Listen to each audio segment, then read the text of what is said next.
Bonjour, dans cette vidéo, nous allons apprendre à diminuer ou augmenter un nombre d'un certain pourcentage. C'est parti. Au premier trimestre, la moyenne de classe des 3e B était de 12,5. Au second trimestre, elle augmente de 12%. On veut calculer la moyenne du second trimestre. On va donc devoir augmenter 12,5 de 12%. Cet exercice, tu sais déjà le faire. En effet, il faudrait calculer 12% de 12,5, donc faire 12,5 fois 12 sur 100, et ajouter le résultat obtenu à 12,5. Nous, ce qu'on va chercher, c'est à faire le calcul directement, à trouver directement le résultat avec un seul calcul. Pour ceci, nous allons devoir utiliser une propriété que nous avons découverte en classe. Pour augmenter un nombre de t%, il faut multiplier ce nombre par 1 plus t sur 100. Cette propriété, tu n'as pas le choix, il faut la connaître par cœur. Elle te sera utile pour certains exercices, voire même indispensable. Donc, notre moyenne du premier trimestre était de 12,5. On l'augmente de 12%, donc on la multiplie par 1 plus 12 sur 100. Cela revient à faire le calcul 12,5 fois 112 sur 100.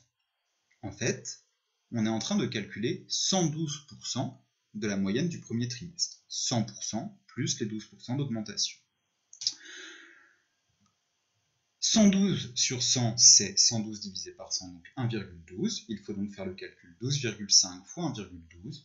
Tu peux utiliser ta calculatrice pour faire ce calcul et tu obtiendras 14. La moyenne du second trimestre est donc de 14. Étudions un second exemple. En 2017, un fabricant a vendu 4600 vélos. En 2018, ses ventes ont diminué de 25%. On veut savoir le nombre de vélos qu'il a vendus en 2018. Pour résoudre l'exercice, on va utiliser une propriété analogue à celle utilisée dans le premier exemple. Pour diminuer un nombre de t%, il faut le multiplier par 1 moins t sur 100. On va donc faire 4600 fois 1 moins 25 sur 100, puisque les ventes ont diminué de 25%. Cela revient à faire le calcul 4600 fois 75 sur 100.